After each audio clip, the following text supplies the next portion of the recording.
Steve, it's showtime.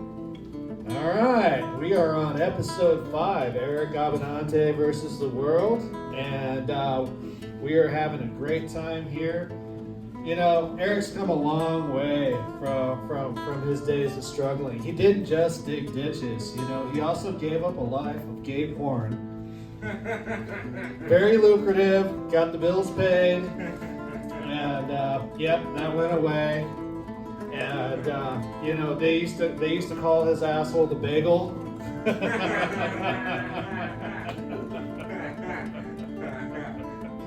So let's see. You know what happens when you got a short, gay, Jewish producer doing a podcast? We call it Eric Abbenante versus the world. I bring you now, Eric Abbenante. Faithful sidekick. Thank you so much. Green Goddess, thank you so much. This is Eric Abbenante versus the world, Denton. Oh, it is so good. Yeah, I mean, ladies, calm down in the back. You don't need to show your tits again, please. Please, it's just exhausting. After the show, we go through this every week. After the show. But my name is Eric Abbenante, your humble host, as you know. This is Eric Abbenante versus the world, a political comedy show. And look, if I don't offend you, I will apologize after the show. That is the only time I apologize, okay? And as you know, Steve, big time Jewish news producer, big time. We had our first walkout interview of the show. Congressional candidate, she walked out 3 minutes in, and they always say, hey, the worst thing she can say is no. Well, actually, the worst thing she can say is bye. You know, I mean, she was out of there. It was depressing. But yeah, please give it up for my supportive sidekick, Steve Richardson. Steve the Plumber. Thank you. You always get a way bigger... Buy stuff, please. You always get a way bigger applause than me. I have to edit in my own applause, but Steve's applause is always real. Oh my God. Steve, so Steve, it's episode 5. I mean, look, you've seen all 4 of my new tailored suits now on every episode. What do you think of my tailored suits, Steve? You know, Eric, I think you can try harder. That's what they always say, except my wife. She's like, you could actually really try harder. Not sarcastic. You know. Elton John called. He said he wants his suits back. Well, hey, I worked really hard blowing him for these suits, okay? Don't. Like a candle in the wind. I had to blow them out, okay? Please. But yes, I get what you're saying, Steve. My tailor is probably anti-Semitic. I get it. Look, probably pro-Palestine. You know,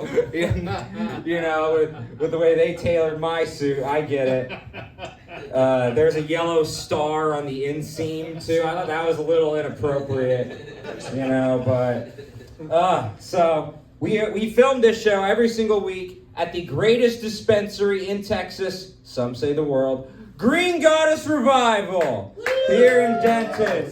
Thank you. And please give it up for the king of this place, Josh of Green Goddess.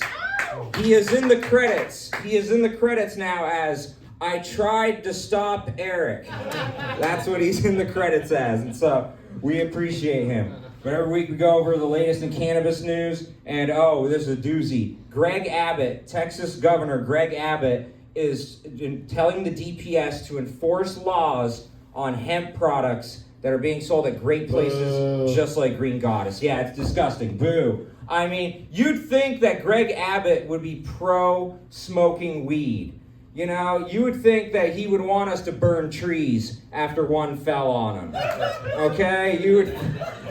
You would think that. It's a real shame. We got big headlines in the news, big headlines. I mean, principally, it was Halloween. And they were tracking this, and the records show it was the sluttiest Halloween on record. Yes! Okay? They've been tracking this since 1931, okay? And it hit new highs. Okay? And look, Halloween is already the slut Super Bowl. Okay? This is why we lift all those shake weights in the summer. You know, they prepare all year for this.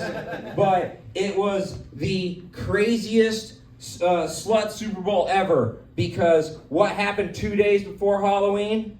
Sydney Sweeney at the event, she shocked the world by actually dressing attractive for a woman. It was like, wow, it must be the Trump administration. This is great. I mean, yeah, she wore a revealing dress. You could see her Sydney and her Sweeneys. Okay, like it was wonderful. It was absolutely wonderful. And I gotta say, I mean, we're so back as a country. She's being criticized for dressing for men.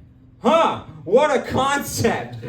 What a concept! I mean, this is the best part about the second Trump administration. Boobs everywhere. In the government and in the public. I mean, boobs everywhere. A national treasure, personal hero. Yeah, I mean, Gandhi, Mother Teresa, eat your heart out. Sydney Sweeney changed this country and the world for the better. Okay, I don't know what you two are doing. And Mother Teresa was not a great rack either, you know? So I don't know what she was doing. But I found out, Steve, that tits are contagious, okay? So I personally want to thank Patient Zero Bra. Thank you. Sydney Sweeney, I want to thank you. Oh my God. We salute you. Yeah, we do. Look, I not only do I salute her, I want to nominate her for Attorney General. Okay, that's how good that dress was. Like, I really think she's that great, because if she was in charge of the redactions, we could see the whole Epstein file. Okay? She would leave nothing to the imagination. If A.G. Sweeney was in charge, okay? I nominate her. Screw you, Pam Bondi. Until you wear the Sydney Sweeney dress, of course. Then it's a conversation again, Pam Bondi. Then it's a conversation. Or redact the Epstein files. One of the two. The challenge is made. But Sydney Sweeney was actually in a controversy earlier this year. She was in an ad where it said she had good genes. And it's like, well, duh. Yeah, she does have good genes, It's a hot chick being used to sell product. We've been doing this forever. But it's 2025. So when she did it now, it was, oh my God, she's anti-black. She's promoting the Nazi agenda. And it's like, look, don't say that Sydney Sweeney is promoting the Nazi agenda. That's going to backfire on you, okay? Like, Sydney Sweeney is attractive, They're going to be like, wow, Nazis are really hot, They're like, look, Sydney Sweeney's attractive. She makes me Zeke Hale in my pants, okay? And if you're Zeke Haling for more than 4 hours, call your doctor. Who's the doctor? Dr. Mangala. So, no, it was the sluttiest Halloween on record, Steve, and thank God. But it was also the most racist Halloween on record, I think. Since the KKK, they love Halloween. Obviously they do it every day of the year. But since then, because there were influencers all over online doing blackface. A couple of them were my wife's friends, actually. Wow. Went mega viral. One of them got over 50 million views on X for her blackface costume. And, it was, there were people like, oh my God, who would do such a thing? Said Jimmy Kimmel, Sarah Silverman, Justin Trudeau. And, Steve... Robert Downey Jr.? Yeah, oh no. Yeah, you never go full blackface. Look, I gotta say, Steve, I am bold and I am brave, which is why I say I am anti-blackface. But God, doesn't that kind of sound racist? I'm anti-black faces. It's like it could get confusing really quick. And so I don't even know how to not be racist. That's how racist I am. But yeah, it's just like I don't think like the blackface movement is a good idea, but we have a new thing that's going on Halloween, which is ICE. ICE deporting people on Halloween. And the liberals were upset. They asked the Trump administration to discontinue deportations for one day. And, the Trump administration was like, look, Halloween is the perfect day for masked men to go door to door looking for tricks. Okay? They're like, this house is haunted. Ghosts? No. Aliens. Illegal aliens. It's just, so actually J.B. Pritzker, fat Jew, one of the fattest Jews you've ever seen, Democrat, he's the Illinois governor. He asked Kristi Noem, I thought the pigs weren't kosher, okay? I'm sorry, my people, I'm sorry. Like, God, he's so big. But he asked Kristi Noem, our Department of Homeland Security, they asked her, hey, could you stop deporting people on Halloween? And she refused. And it's like, look, if you know Kristi Noem, she's never going to refuse an opportunity to cosplay. She dressed up as the realtor, the doctor. I mean, she looked like, it was like the Barbie series, and that was before she was even governor. I mean, it was just, that was in the campaign, and it's just, and look, it was a real shame because, anyone dressed up as a dog, Kristi Noem made sure they were shot on sight. Real shame, but yeah, Snoopy, he was on his back for real this time. Yeah, well, the Trump administration is glorious, it's so glorious. But yeah, for some reason, the Trump administration, the approval ratings for Trump and the youth vote are at an all-time low. I don't know why, if you're deporting people during Halloween, couldn't imagine. But yeah, it's the youth vote's at an all-time low, and even Trump is confused. He's like, I'm really popular with young people. Just ask my great friend, Jeffrey Epstein. It's just, it's a real, yeah, too soon in terms of, I went to the girls too soon. I should have waited like a year, and then it would have been legal. It's a real shame. But yeah, I mean, the government is still shut down, Steve, and people are freaking out because the Obamacare subsidies are going to lapse. And it's like, wait, I thought Obama passed something called the Affordable Care Act. I thought this was already settled, right? Come on. Yeah, figured it out totally, didn't they? Yeah, I know. I mean, problem solved. So yeah, look, that happened. But look on the bright side, the Los Angeles Dodgers won the World Series, Game 7. They won, and you know what? The Los Angeles Dodgers may have won, but the Toronto Blue Jays, they also won. They may have lost the World Series, but they avoided a tariff from Trump. And so that was the real victory. But, you know who's my favorite Los Angeles Dodger, Steve? No idea. Kike Hernandez. Yeah, multiple-time champion. Kike Hernandez. Kike. His name is Kike. Yeah, I don't, even as a Jew, I'm like, how do they allow that? How do they allow that? And you're like, the name Kike? No, Hernandez on the back of the jersey. How do they allow that? Even the Kike would buy the jersey and wear it proudly. Why is Hernandez on the back? Let's do the soccer thing. First name, Kike. But yeah, it's a real shame, Steve. I actually, my Spanish teacher, this is true. He called me Kike in Spanish class because it was short for Enrique, and my name's Eric. But I never told him my name. So he just always calling me Kike from the beginning. And he had a good instinct. He really did. He really did, that Spanish teacher. But look, this is really the craziest part, Steve. This is really the craziest part about this. So, like I said, I had a walkout, my first walkout I directed. It's all about me. That was the big news of the week. Actually, the New York Post did cover it. My first walkout, Steve, congressional candidate, Kat Abu, she walked out 3 minutes into her interview, a day after she was indicted by the Trump DOJ for impeding an ICE officer, right? And I was surprised she came on the show, to be honest with you. And so my host is talking to her.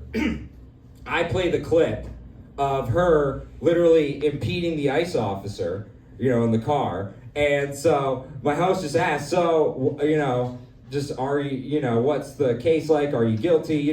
Most basic questions. And within 3 minutes, she bails. She's just out of there. And you're like, well, why do you keep calling her Cat Abu? Well, her real name is Cat Abu Gazela. And if you say her name 3 times, your furniture will float. Okay?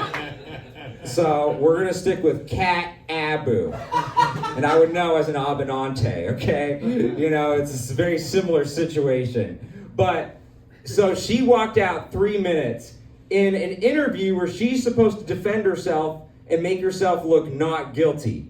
Well, kind of achieve the opposite.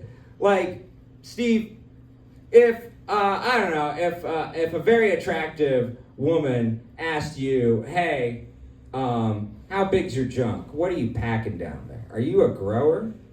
How much are you a shower?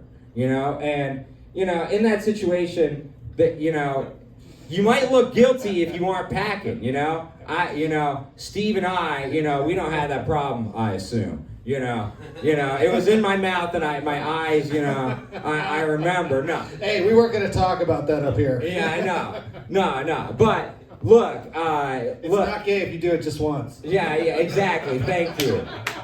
I appreciate it. That was the rule we made up. Okay, and then said 5 times. Okay, yes. Okay, yes. But look. I don't have that problem when a woman asks me what you packing, okay? Every single woman who's ever been with me has said, and I quote, "You're the biggest dick I've ever been with." So clearly, I'm doing fine. I'm well endowed. Not in the wallet, but in the pants near the wallet. Very well endowed, clearly. But look, gentlemen, if you really... if you aren't packing down there, you got 4 options when she asks you that, okay? Option number 1, it's a 12 out of 10, biggest dick anyone's ever seen. Even people say, sir, it's the biggest dick I've ever seen. And then I say, thank you, Mr. Hegseth. Thank you. So that's option 1. Or if you're a normal politician, what you do when you get asked an uncomfortable question is you plead the 5th, you filibuster, or you answer the question you want to answer. Cat Abu chose none of the above, okay? If I'm Cat Abu and, I'm asking Steve, hey, how big's your junk? Cat Abu just hung up, okay? That's what happened. She just hung up the phone and left. That was the situation. And so, it's just like, yeah, you made yourself look real guilty, sweetheart. You really did. It's a real shame. But, yeah, I mean, Steve, I'm like Piers Morgan. I'm like a big-time director now. That's awesome. That's awesome. No, I know. It really is. That I know it sounds like the headline of the show, and that's because it is. So, Steve, what do you think of my theory? Do you think it's right on? I think it's way off.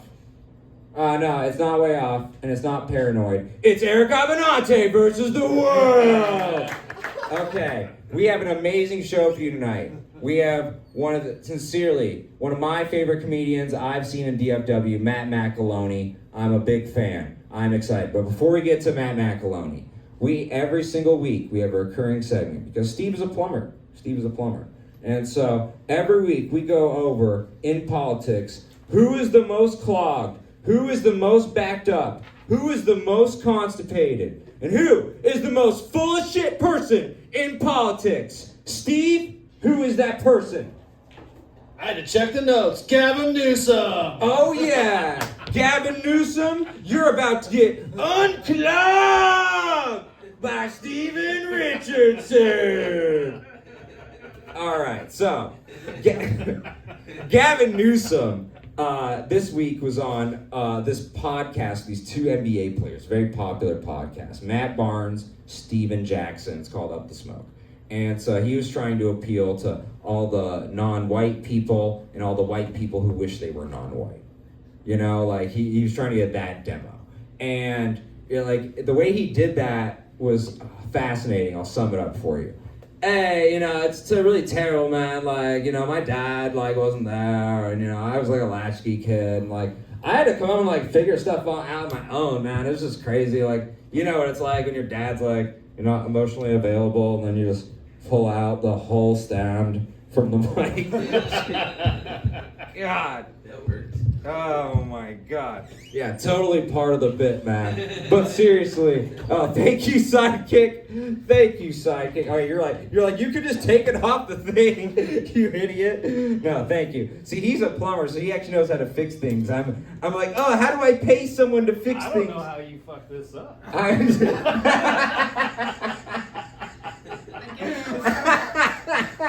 Like a square peg round hole thing.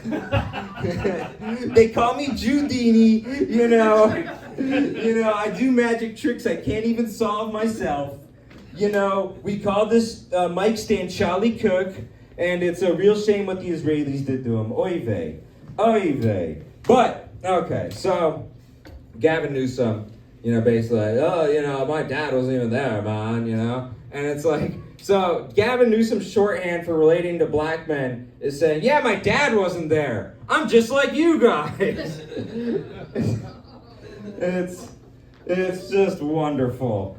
It's just wonderful, Gavin. And then he was saying like, I grew up eating a lot of Wonder Bread. And it's like, no, that was your nickname in high school, okay? And it's like, no, actually, you're confusing that for when your dad acquired Wonder Bread. You know, because he's like, yeah, my dad wasn't there all the time. And it's like, well, I checked the notes. Your dad wasn't there all the time because he was a corporate lawyer for an oil company making millions. So, yeah. Real hard scrabble up there growing poor. Real hard scrabble growing poor. And then he was giving Trump crap for the East Wing demolition, right? He was giving Trump crap for that. And it turns out he right now is in his own controversy where he's renovating the California Capitol. And so it's like, why hasn't Gavin Newsom renovated, why hasn't Gavin Newsom rebuilt a single house in the Palisades? He's too busy renovating his own Capitol. So that's why, you know what? You just got Unclogged by Steven Richardson. Oh, wow. Like, that's amazing. Someone should hire you to do, like, So man glad stuff. you let me talk this time. Yeah, exactly. That's why the segment is called that. Exactly. You nailed it. And after 5 episodes, we finally got the joke right. That's the rhythm of it. You know, it's the rhythm of the show is make fun of Jew, right? And sometimes he forgets his line.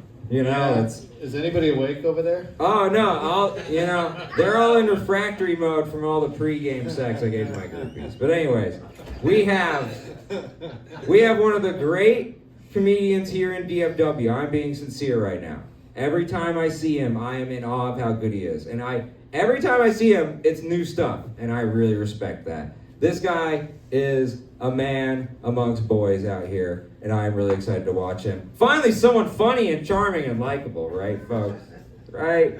Please, give it up for the mensch, the man, the myth, the legend, Matt McElhone!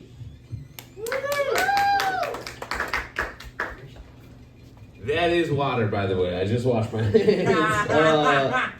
Hey, for real, clap it up for these guys. Clap it up for the Green Goddess letting this happen. That's uproarious. Yeah, I'll be honest. I'm a little extra nervous tonight. You know what I mean? I was just like, I never performed in front of this many people before, and you know, it's called Eric Abbenante versus the world. It's like someone should have told the world.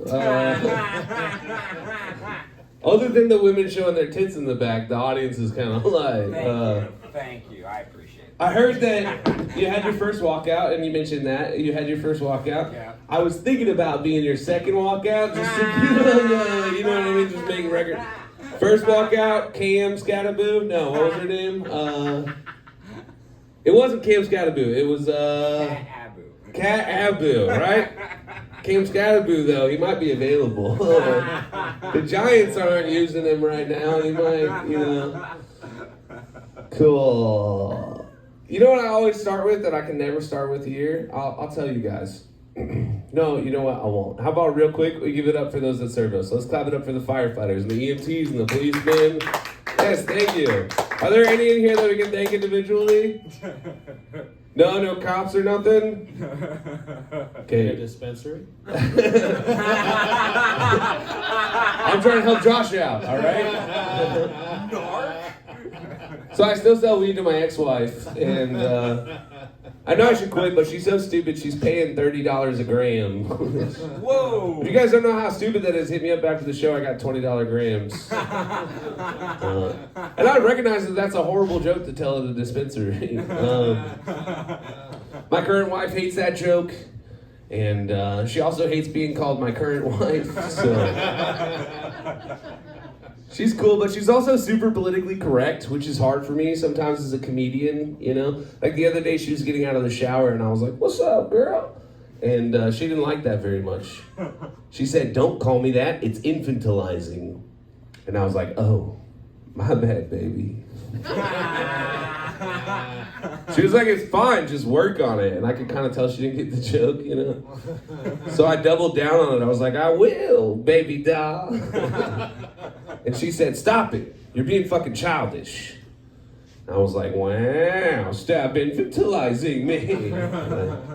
And I haven't had sex ever since. So it was worth it, though. It was worth it. In my household, or excuse me, guys, in our household, I don't just put the toilet seat down for her, right?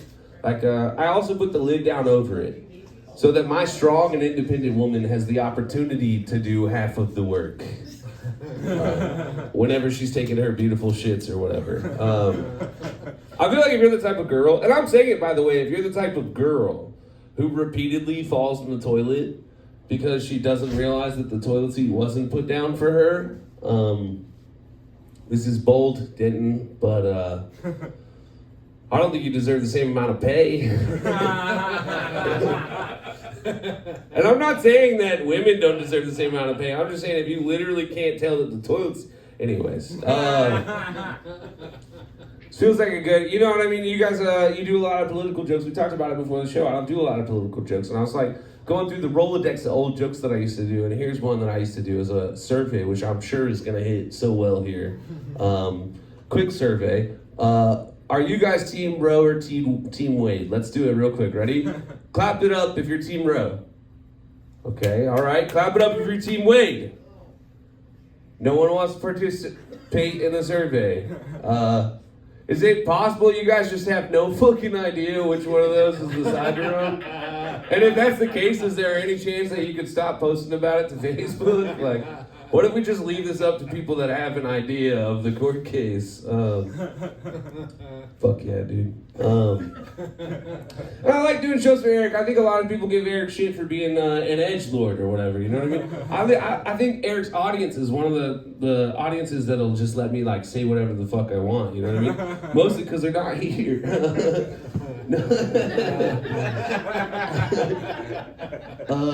Yeah, and there's things that I'm allowed to say that I don't say at certain shows because of the perception of it, you know what I mean? Like, I got a 23andMe back recently, and it said that I was 0.8% Nigerian. Yeah, which, like, I'm pretty excited about, you know? So anyways, here goes my new N-word joke. Skateboarding friend came up to me recently and said, "Guess what, Matt? I just mastered the N-word heel flip." And I said, "The N-word heel flip? Is that racist?" He was like, "No, what are you talking about?" I said, "Well, let's back it up a second. What do the black skateboarders call it?" He said, "Matt, you fucking idiot. I mean inward. As in the opposite of outward." I was like, "Yeah, Jonathan, I know it's not outwardly racist. I'm just asking, like, overall." Hell yeah, dude, I bet that's gonna kill when you put the captions at the bottom.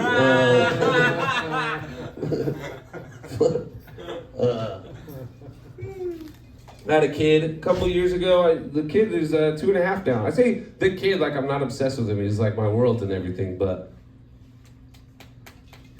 Yeah, I mean, I'll say it changed our life. I think a lot of people tell you that it's going to change your life, but it's changed my life in ways way different than Hollywood or anywhere else tells you that it's going to change your life. You know what I mean? Like Hollywood tells you you're going to stop having sex. Well, I'm happy to say my wife and I are having just as much sex now, right? But it is a little different, you know what I mean? Like, she'll still put in a butt plug every once in a while. But now she calls it her stinky binky, which... yeah, it's gross. Like, I still send her a dick pic every once in a while, but now it's just like our son in the bathtub, which... yeah, we're going through a lot with him. Like, we had to stop listening to Nelly. His favorite song of all time was EI by Nelly. I don't know how familiar you guys are with Nelly's. Well, Nelly edited tracks. There was a period between 2000 and like 2008. Like, basically, if your rap bragged about having a cell phone, then that time period decided that they, even on the edited version, weren't going to edit out the N-word. And I can understand why they did it. You know what I mean? You're allowed to say the N-word. You shouldn't be shamed for it, right? But it sucks when you have a white 2-year-old that's obsessed with your rap lyrics, you know? I can't tell you how many times we've been in the middle of Target or something. I've had to be like, next song, dude, next song. Now he's obsessed with the Black Eyed Peas, which is fantastic because they don't say the N-word, right? Cool. I don't remember where that joke goes.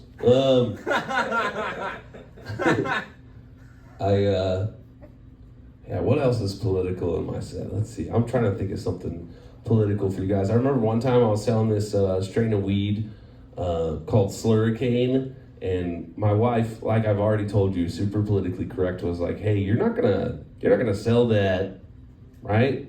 I was like, "Why? What are you talking about?" She's like, "It sounds like it was grown by white supremacists." I had to be like, what do you mean? Like, what do you mean it sounds like...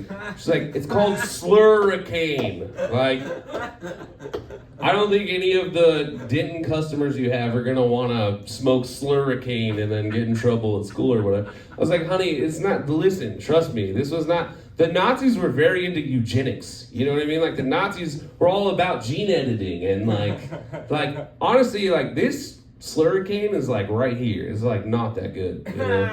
But if the Nazis sold it, right, this shit would have been like this good, you know? Would have been top shit. It would have been that Elon Musk shit, you know? It would have been that my heart goes out to you shit, you know? I got in trouble for passing a school bus recently before all the kids got off, and this officer was like, hey, you know why I stopped you, right? I said, no, I have no idea, sir. He said, well, you passed that school bus before all the kids got off. I said, listen, I saw a stop sign, so I came to a complete stop, and then I went. He was like, no, you have to wait till every kid gets off the bus, and then the bus takes off. You have to stay behind it. I said, I don't know, sir. I think you're thinking of a red light. He's like, no, if we used a red light, it would look like some kind of weird extension to the brake light. There would be a lot of confusion. I said, well, I'm confused right now. Like, where do we go from here? He said, all right, smart guy, what do you think we should put on the side of the bus? If the stop sign is so confusing, what should we put on the side of the bus? I said, I don't know, man, it's not my job, but maybe just like a picture of a wizard and it says like, you shall not pass. He was like, are there any drugs in the vehicle? I said, not to your knowledge. And then he laughed and let me off with a warning. Yeah, that joke's called white privilege. I'm addicted to dick pills. I've been trying to quit for a few months, but guys, it's just so hard. I was at a party on Friday, and Christopher Walken was doing his best impression of my father. And by that, of course, I just mean he wasn't there. So, that's right, guys. I'm a first-generation father. Okay. Gavin Newsom and I get along with that. I forget, I had a... Never mind. All right. Big fan of the Special Olympics. I do think it's fucked up. That's all we think special needs kids can do. You know what I mean? Run in a circle, throw a javelin. Fuck that, dude. They're capable of so much more. Right? Like, why don't we put a paintbrush in their hands and teach them art? You know? Or maybe we put an instrument in their hands and teach them music. Like, how much would you guys pay for an all special needs tribute band? With a badass name like, I don't know, like Syndrome of a Downs, Sped Zeppelin, you know, DM Extra Chromosome. I'm just spitballing. Bet they could spitball way better, right? I always wonder why songs don't come with sequels the way movies do, right? Like, I can't be the only one still wondering if DMX ever found out where the hood at.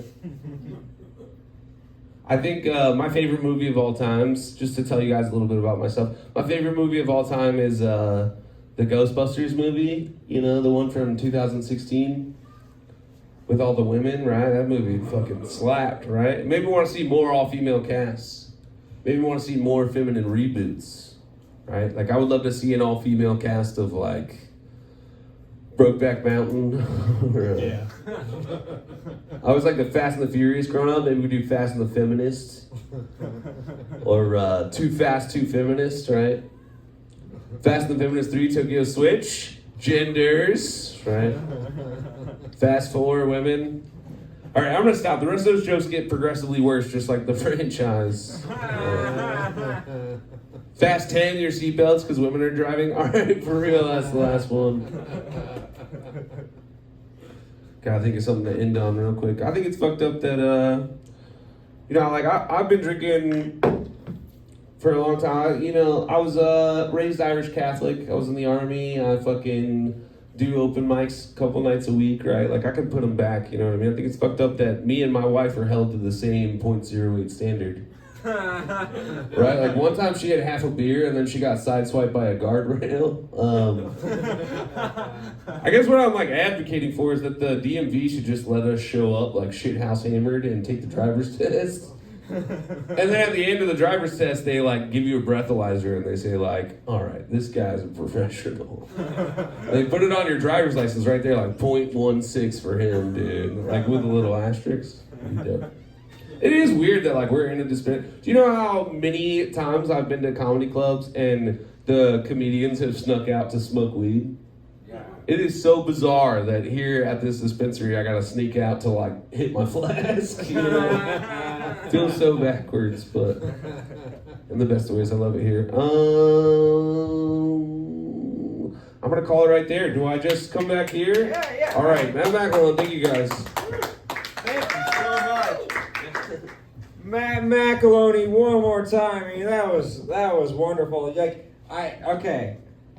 he set Eric Abbenante versus the world record, 2 N-word bits. Okay, and he keeps beating my record of 1.5. How do I get to the half? I don't know, but. I really like. Did you talk about Jackson Smith and the Jigba? Yeah. Was that the half? Exactly. Thank you. No, I gotta say that was great. I actually liked the dueling. So you had 2 bits. One was the skateboarding one, the N-word bit, which is great because it was like a who's on first. But who's that N-word on first? You know? And then the other one was like, you forgot the kid one where the kid says the N-word. So it was just like, he tried to cancel his own kid. My kid says the N-word? Oh, where does that go? Anyways, my kid says the N-word. I got the meat and bones out, you know what I mean? I was like, Let's cancel him, dude. What a lit parent. Love me. No, that was incredible. That was such a good set. Okay, guys, so... We have some fun topics this week. First of all, impending war with Venezuela. So on Friday, there was a news story that even Trump is saying, yeah, we're gonna go after military installations. We're gonna start bombing people. And we've already killed people in boats, like in fishermen's boats, because allegedly they have drugs. Right? That's it. So we gotta kill them, right? So we might be at war with Venezuela. What do you think? We're already replacing the supposed peace deal with another war. All right, so just now it was announced that the war is already over with Venezuela. It was that quick. Really? Yeah. Yeah, I mean, what do you think they were gonna do? Yeah, I mean, that's crazy. Wow, it already ended before the show. It was on the flyer, didn't check it. That's great. Well, you know what? Again, he is the peace president, you know. I'm going to threaten you with nukes, and now it's peace. Well, I mean, thank you, Steve. Look at that. Pass out the Maduro cigars. Breaking news. These are Nicaraguan, by the way. That's 3.5 if you guys weren't counting. We have a counter in the bottom. We do every show, okay? And on FanDuel, you can bet the over-under. And there's a big scandal because we keep rigging it. You know, I drop a couple ends at the end and bang. You know, over always wins. Long story short. Over on the N-word jokes. Rug pull. Yeah. Yeah, it can be set at 99.5. We will go over. So, because I really don't know about this, the Venezuelan boats were not government run or anything, right? These are just people that are Venezuelan that get bombed, and then Venezuela's upset about that because they're saying there's not drugs on the boat, or... So, these are what we call extrajudicial killings, meaning there's no, like, legal justification. Just bang! I didn't know what extradition meant until that act out, and then I was like, oh, okay, that does sound extraditional. Yeah. Bang! Like, that's the definite. There's no legal justification. We're gonna do it anyways. We're not gonna. Those guys are joining the police force after they get out. Yeah. Rather than extradite you back to America, try you, give you a case under the court of law. Bang! And we've actually found that we may be hitting some drug dealers, but we have like a 25% chance of just hitting civilians, like actual poor fishermen. That's better than drones, though. You know what I mean? I mean, how long did we do drones in Afghanistan? That was like a 25% chance of not hitting civilians, right? Even Fauci's like 25% is pretty good. I gotta say the flu shot. It's more effective. Yeah, flu shot don't even get those numbers. So it is troubling because like the drone strikes with Obama. Wait, real quick, is Josh trying to sage away all the evil that you're putting out right now? Okay, this is confusing. This is to ward away all the Jew. Okay, he's like, hey, every show they pay for this space, but I'm still gonna wipe it down with a good sage. Oh, God, it smells kosher in here. We need to fix that. So... It's weird German incense. We don't know where you got it from. You ward away the Jewish spirits and customers come in. And the interest goes away.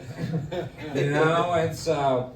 It's great. It's great. Yeah, that's why he does that. No, I appreciate it. It smells quite lovely. It covers up the smell of the flask kids. No, it is great because poor Josh, this happened over and over. People come in like, can I do drugs in here? No, it's still Texas. It's still Texas. Yeah, we're not in some magical place. We are in a magical place called Green Goddess, but it still exists in Texas. Feels like you transport to Narnia, but you don't. Are you allowed to smoke product in here, though? Because there are some dispensaries where people put clouds out. Josh, what's the word on that? Porch. Okay. Porch. Yes. And when the cops are not around. But no, they do everything legal here. Ken Paxton, Greg Abbott, you pieces of shit. One of them who follows me, Ken Paxton. God. Ugh, and I keep challenging him on the show. So, okay, war with Venezuela. Looks like we're getting through that. Really interesting, though, like I mentioned in the monologue, Trump's approval rating with young people has, across all races, plummeted. He actually won that. If you remember, versus Kamala, he won that category. And then, boom, like I believe it was a 60-point drop. At this point, he's somewhere in the 20s in approval, 75 disapproval. Okay? I mean, no young people like him. So, what do you guys think about that? He's got a plan in place to turn it around. He's going to legalize mushrooms right before the next election and set up JD. He does have legalizing weed and mushrooms in his pocket. That is really, that's about as good of a move as he's got. And honestly, figure out this YouTube TV thing with NFL. I mean, come on, you do those two things, and you might win it back in. Right? I almost feel like in your second term, it's almost your duty to make the young people not like you, right? Like, isn't that what you're supposed to do? It'd be weird if you're in your second term and you're still trying to please the youth, right? Yeah, and it would be kind of the American government we're talking about, right? Yeah, you're right. It is a scary thing when the kids actually like the parents. You're supposed to rebel against them. You're right. And no, I agree, but I will say it makes me sad. Not for Trump, but for the young people like who were actually encouraged and enthusiastic by Trump, and then they feel like they got the rug pulled out from under them with the Israel stuff, the economy, immigration, and so that ICE stuff's got to be number one on their disapproval. You know what I mean? Like, oh yeah, it is weirdly all the eyes. Yeah, no, that does come in. But Steve, what do you? You looked like you're trying to say something. Yeah, I already lost it though, so you carry on. Man, am I it's like we did this in a dispensary. Yeah, the best host. Yeah, the sage. Yeah, it's not just sage. There's peyote in there. This is a metaphor, and I don't want to go on too much of a tangent, but I saw a post recently that was like, you guys know the 6-7 stuff that the kids are doing, right? I saw a post recently that said teachers banning 6-7 in the class is like such a sign of them being out of touch with kids. Well, and this is where it goes back to the Trump thing. I feel like teachers banning a fad is like what makes the fad so fucking cool. You know what I mean? Like you don't want to be part of a fad where the teachers are on board too, and you're just like, we're all walking in hand merrily, skipping down the line, saying 6-7 together. Like you kind of need pushback. Part of youthful exuberance and revolution is the adults being faggots. You know what I mean? Oh, don't say that. Sorry. No. You just got canceled. No, My bad. I was trying to look cool to the kids. My bad. I need to edit in like 5 slurricanes in my repertoire so that I can keep up. I'm at 3.5 and 1. Those you are my. can't be the biggest edgelord on this show, okay? People actually like you, okay? Don't let me ruin your career. No, okay. It would be an honor, by the way. No, I like the 6-7 analogy because, to be honest, that's the lesson my people need to learn over with Israel. You can't make fun of us, you can't criticize Israel, and then you just make it really cool. It's like the Streisand effect. If you're like, hey, nobody should do this, and then the kids are like, I kind of want to do it now, dude. Yeah, that's the They're saying we shouldn't do it, dude. Maybe we should fucking do it. Yeah, that's the whole secret to Nick Fuentes. Like, people tell him you can't watch him. And he's not that cool, but everyone telling you that you can't watch him, that's all he's got. Just allow, I mean, he is a gay Mexican bottom twink. He is our Liberace, okay? He is a supremacist who can't tell his fans that he takes it in the ass, okay? He's like, goddamn Jews! Goddamn Jews, their big milky titties! I don't know this guy, but I assume that's a great impression. 100% nailing it. I mean, look, and a great sign for the world that you don't know who that is. Great, very good. But all I'm saying is the repression thing's 100%. I'm from Utah. We actually have one of the per capita largest gay communities and like one of the biggest gay pride parades where you've seen my work. But like, it's actually what you're saying is very true. Repression always leads to the opposite. So no, I think we covered that one pretty well. So okay, this one is kind of the big drama of the week. It has been talked about from everybody. Kirk hugged JD Vance. Yeah, we're gonna get into it later in the monologue. But basically the elements of this were at a TPUSA event, like a month after, she tragically lost her husband in an assassination. She goes and hugs JD Vance. And people were freaking out because she's grabbing the back of his head and then he's grabbing her hip and she's wearing skin-tight leather pants, and so it's there's that, and then JD Vance is talking to Usha, right? Or he's answering a question about Usha, saying, you're Christian, she's Hindu, the kids are Hindu. Is Usha just how Hindu people pronounce USA? Yeah, exactly. He's being asked a question about Usha. No, that's his wife, Usha of America. Yeah. See, so she's Hindu, and it's actually a controversy on the right. How could J.D. Vance win in 2028 if he doesn't have a white wife and kids, right? And so there's a big controversy about it. He's being asked about it, and he kind of leans into, I'm not going to say anything privately that I wouldn't say publicly, and, I hope that they convert to Christianity. And for some reason, as a Jewish news producer, I love this, they had it in two-shot, so you could see her, and she looks like, okay, if I can figure out how to control with my mind how to make his Adam's apple explode out of his neck, so, like, that was the kind of look. So, do you guys think this is much ado about nothing, or is it something? And then the fourth thing, she said that J.D. Vance has similarities to Charlie Kirk at this event, which was, no one will replace my husband, but J.D. Vance has a lot of similarities. This is a married man that this widow is referring to. Vice President, he's vice president. No, I'm just kidding. J.D. Vance is vice president. His wife is in the back. The camera is on her. It's just like how my wife is here to support me. No, she's sick right now. But so like, it's to me, I think there's smoke and fire there. But what do you guys think? Yeah, I think there's something going on there. I mean, Erica's clearly back on the market. She's looking around. It's been, all of 3 weeks? Yeah.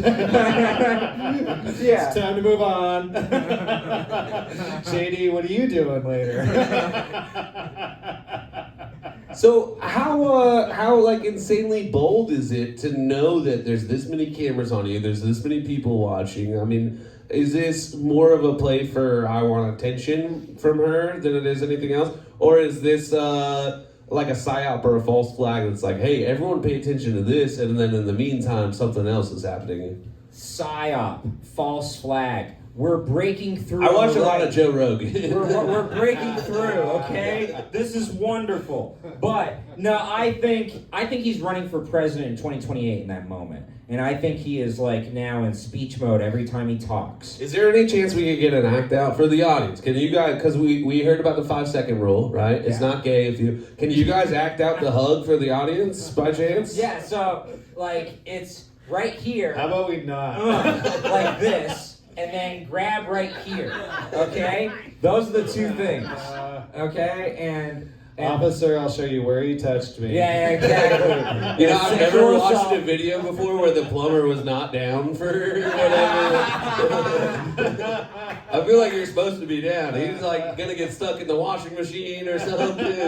Sidekick, you're supposed to submit. I don't need consent. I'm the authority figure. That's how this works. I'm your boss. Do I pay you? Well, look, maybe we can talk payment after. Well, okay. So I actually do think there's something there. But what do you think? Because you wouldn't do that. If this was a hidden paparazzi camera and then they were seen behind the conference afterward, maybe there'd be some merit to it. But that many people are watching. There's no way that you give a sexy hug and you think no one's talking about it. Let's walk this out. That's what I wanted you guys to do. She's grieving. Oh, sorry. He's there to console her. Things happen. We've seen this movie before. You see your moment to move in, reach around, catch a little side boob. If she doesn't push your hand away, you know what to do next. Sure. I'm like that. No, man. I think JD's in real trouble, and I think he just got caught because she is not subtle. Are you saying that J.D. Vance, our vice president, watched Wedding Crashers? And he's like, they're horny after the funerals. I know it. Okay, you know what? You got me thinking, Steve. Okay. What are the odds that these two have met before? What's the odds that this is the first time they've ever embraced? Because Charlie Kirk is, I think everyone is willing to admit they didn't know who the fuck that was before all the drama went down. Is there any chance that Charlie Kirk's wife has ever even met J.D. Vance before? Well, I actually got a little background on this. So J.D. Vance is touring colleges right now, picking up where Charlie Kirk left off, in memory of Charlie Kirk, who is actually a close. You're not kidding. This is really happening. No, it's legit. It's really going on. And he swung for the fences and talked to the crowd and was open forum conversation, and he kicked ass all over the place, and people are talking about it. Wow. I mean, Steve is so informed. He should be hosting this show. So good. Is he doing debates? I mean, he's debating the young or whatever. It's an open forum, so the conversation can go either way, and they're playing it back, man, and he's just knocking it out of the park every time. You know, JD is good. I'm not criticizing JD. The issue is... Until he's cheating on his old lady. Yeah, well, no, I mean, he's attached to the Trump administration. He's going to be unpopular because of that. But he's actually done a very good job executing. I don't really criticize him politically in this way until this moment. This was really the first time I'm like, dude, JD, what are you doing? Like, it really wasn't a good look. Because of the hip grab? Yeah. Like, his move should have been like, I don't know her. This is the time for the hover hand, okay? Like, you know, it's normally not cool. This is a time where no one would have been like, oh, what a you know, it's like, it would have been totally fine. No, yeah, that's super fair. Yeah, hover hands. Yeah. But it's like, and if you're like, oh, well, he's running for president 2028, well, I feel like if I'm advising him, like, sir, there is less issues with a hover hand than you grabbing, you know, and I'm seeing it, like, and to answer your question, there's almost 0% chance that Usha and Eric Kirk have not met, because in those elite circles, right, you may not know Charlie Kirk, right? In those elite circles, he was as big as he can get. Let me give you an example. J.D. Vance, now this could be bullshit, but this is what he said after Charlie Kirk's death, that they changed policy on Israel because Charlie Kirk called J.D. Vance and Trump and then said, look, I am going around these colleges around the country, and I can feel the sentiment changing on Israel. And then He said that post assassination, though, right? Yeah. When the iron's hot and he's trying to convince everyone, like, he's got this martyr here, and he says, you know, he fucking called me and he said things that it fits our narrative, and I think people are going to be very on board with it, and that sounds like bullshit. You know what I mean? That's why I posed it that way, because it's like he did like it is tough because a dead man can't talk. Right. You're right. Right, but you can talk for a dead man, and you can certainly have it help your narratives, right? Exactly. These are dirty fucking politicians we're talking about. Yeah. So I think anything he said that someone else said, I'm out. I don't give a fuck. Like, if you don't have a recording of him saying that, shut the fuck up. That didn't happen. Well, you know? that brings me to the next thing. That's a good point, because there's a big battle on the right, both trying to use Charlie Kirk's dead body and his positions, right? To either say, we're against Israel, or this is why we need to support Israel. And I'm more with you of like, look, in this discussion with Eric Kirk, we need to talk about Charlie. But otherwise, it is kind of untoward to use his words to make your point. Yeah. Because you're using his legacy. It feels shady. Even if it's true, it feels shady. I don't think I would do it if it was true. You know what I mean? Like, we've all kept that secret that was like 100%. She really did tell me that I had a great comedy set tonight. Like, I'm not saying that to my wife after she sees that hug, or, you know what I mean? Like, yeah. I mean, and it's a real shame that someone would use his dead body to prop themselves up. Anyways, Charlie Kirk follows me, okay, and that is impressive, and he will always follow me. And because he can't unfollow me, okay? So, and look, I unfollowed him, desperate man. So desperate. He's just a big fan, and he always will be. I'm with you on that. So there's both sides, and then it came to a culmination when this guy, Josh Hammer, he was upset at Tucker Carlson for bringing on Nick Fuentes in this whole effort to have a discussion about Israel, yada, yada, yada. He has an article that says, we need to neutralize the fox in the hen house that is Tucker Carlson. So now there is this dividing line of, all right, either you're pro-Israel or anti-Israel, and we're going to kick you out. And again, a lot of them are using Charlie Kirk's words on both sides to justify their argument. So what do you think of where the right is at right now? I think calling Tucker Carlson the fox in the hen house is analogous to calling the fox truth. You know what I mean? And it's ironic that they use that when Fox is the one who kicked him out. You know what I mean? Yeah, so like funny. Fox is like, hey, you're being a little too honest. We got an agenda here, and you're fucking telling the truth. It's really inconvenient. So we're gonna get you the fuck out of here. And then Tucker's like, cool. Well, I'm gonna do a YouTube channel, and I'll just seem really agreeable. I'll bring people on, and I'll never call them out for anything, which he's like, that's probably a good thing for an interviewer to do, because it gets the person he's interviewing to be a little bit more open, right? I haven't watched the Nick Fuentes thing, but I'll bet that's exactly what the fuck he did. I bet he literally just was like, hey, tell me about how you're a racist bigot. I'm open ears, you know what I mean? Yeah. And then for people to say, like, Tucker Carlson gave a platform to this racist bigot, it's like, well, maybe he did that, or maybe he was the truth in the hen house that allowed the bigot to be bigoted. You know what I mean? Like, well, I actually, that's a good point, because, so, are you not allowed to interview bad people, right? I actually think that's an important point. Like, Mike Wallace in the 70s, he interviewed the Ayatollah Khomeini, who at that point was accused of murdering thousands of his own citizens for daring to have a divergent opinion.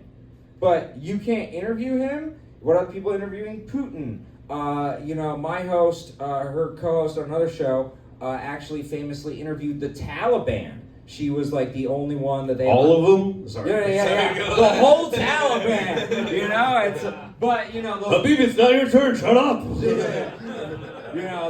They were all like Zeke hailing like it was Sydney Sweeney, like they were excited, but because they could see her eyes and they're like, whoa, she's hot. So look at those eyes and then the ankles, woo. So yeah, I am a little worried at this notion of you can't talk to anybody, even if someone is bad. Well, how do I know that they're bad? Because we don't talk to them. Yeah. It's scary. The classic Rogan argument, like how dare he platform someone? Well, I don't think we should be keeping everyone from hearing the other side. I mean, we live in a nation of free speech. Don't fucking silence everybody that you don't like. It's creating the echo chamber. Like all my friends that delete people on Facebook because they disagree with them, all you're doing is making stronger walls for your echo chamber. There's no way that's a good thing. And then all those same people were like upset when Trump won. They were like so surprised that Trump won. I was like, well, yeah, you deleted everyone who told you what was about to happen. Like, yeah, sorry. Yeah, for sure. There's just the whole concept of an open forum where you can let these guys say their piece over here and let these guys say their piece over here. It's still got to exist. It's got to be civilized. It can't be a free-for-all and, what was that guy? Geraldo. It can't be Geraldo Rivera. Yeah. But it can be everything short of that. If you're not throwing chairs into the audience at the KKK people, you had a good meeting. No, I agree. No, I'm a little troubled at the direction of this country in terms of I think we should all talk and come together. The first episode I'm really proud of because I didn't agree with any of them on the Charlie Kirk stuff, but I was glad we could talk about it. All right, so two things with Halloween. One, ICE was rounding up people on Halloween. I mean, objectively hilarious. And then two, Snap is ending the day after Halloween. So November 1st, the funding ends for Snap and EBT. And it's really on brand for Trump, right? Trick or treat, smell my feet. I'm sick of giving you something good to eat. You know, like you're no SNAP November 1st. I love it actually. So what do you think about this? Well, you got to make those candy sales before you take away the EBT card, and this is perfectly on brand for Trump, because what's actually happening is the average woman on SNAP weighs about 211 pounds, and Whoa. the average American woman that's not on SNAP weighs about 143. Oh, snap! SNAP is toast. It's never coming back. You want to know why it's called SNAP? Because snap and it's gone. Yeah. Okay. So, last topic, and you've been all wonderful. Thank you all so much. So, they're rounding up people on Halloween ice. What do you think about that? There might be an inordinate amount of Pancho Villas getting arrested. I was just looking for a windmill. No! Yeah. Don't do a Don Quixote. Don't do a Nacho Libre. No. Yeah, don't do any. Dress up as a citizen. That's the costume you want this year. What do you think, Matt? All right, so I want a little bit more detail. Where were they getting rounded up? What cities are we talking about? What happened? Specifically Chicago, J.B. Pritzker asked Kristi Noem, please stop deporting people on Halloween, and she refused, saying that we need to protect people. And then there was an incident where they're tear gassing a group that they're trying to get the illegals, and then some kids got tear gassed. Yeah. And hey, it's on Halloween. We call that dry ice. That's the trick. Yeah. But yeah. So, do you think it's bad optics? Just take one day off for the love of God. Yeah. We should. And it was a Friday. Come on, dude. You got on a Wednesday. Even if it wasn't Halloween. I don't know. In general, I'm so conflicted about this thing. Well, they're held over the weekend if they pick them up on a Friday. Yeah. We talked about, and I'm certainly not going to call them out, but it's 50% of the audience. We talked about recently how my cousin was going to Catholic Mass for the first time, well, maybe the third time, it doesn't matter. But he was saying, hold on. I totally forgot where this was going. It was such a good analogy, and I can't even think about it, and also maybe I just need to dump on it. Well, so the Catholics, very interesting. The Catholics do get a lot of crap because they're the ones who kind of incentivize illegal immigration to come in. Because they're the ones who... It sounds like something a Jew would say. Go on. Well, no. They hire us Jewish lawyers to do it, right? And they're actually... So, to be fair, the Groypers will say, no, it's the Jews who cause illegal immigration. But... the one thing about the Catholics is they believe we got to convert everybody, right? Yeah. And so... that reminded me of what it was. I remember what it is. So now going. Okay, sorry. So my grandmother is a convert, right? She grew up, I don't know what the fuck she grew up, but it wasn't Catholic, right? Yeah. And then she converted because my grandfather was so devoutly Catholic and so was his family, right? And my cousin's in town visiting, right? And she said, hey, make sure when you go to the communion that you cross your heart, do this, because you're not allowed to take communion. Don't you fucking dare try to do it, because I converted. You know what I mean? I think that's what she's ultimately saying. She's like, I was 35 years old. I had to go through catechism. I had to do all this shit to be able to take communion. And if you fucking go up there and just do it for free, I swear to God, I'll beat your ass. I think it's a direct quote of what my grandmother said to my cousin. But the analogy here is I'm very conflicted because there are the people that immigrated legally that are like, I went through all this shit and now we're holding protests in the street because people are upholding the law that I obeyed, and now there's people that are taking my jobs when I did you know what I mean? Like, I'm very conflicted because on the one hand, it's like, I don't want to see families get torn apart. I have sympathy for the individual, but at the same time, like, it is the fucking law. You are by law illegal, and I don't want you to get snatched on fucking Halloween. That seems extreme, but at the same time, like, the immigration percentage per year, whatever. The per capita, like, there's so many fewer people that are coming into our country illegally right now than there were 3 years ago, and that is a sign of success. If you're a parent and you say, hey, I'm gonna beat your ass if you take that cookie, and then you keep taking that cookie and you never get your ass beat, you're gonna get fat as fuck real fast. This analogy's all over the place. But no, what he is saying, folks, beat your kids to prevent illegal immigration. And diabetes and weight. Yeah, no, I 100% agree. Making the world a better place by beating your kids. That's what I was really... It's a great family message. Beat your kids or they will start saying slurricanes. You know, it's real disgusting. So, we're going to end it here on this quick monologue. I kind of prefaced it a little bit. So, all the talk of the town is J.D. Vance and Erica Kirk, right? That's the talk of the town, their hug. And it is crazy that she wore black leather pants for J.D. Vance. Like, you have to know the rumors, sweetie, because even she was probably like, hey, I heard you like couches. You know, you can't dress up as a leather couch. Don't do it.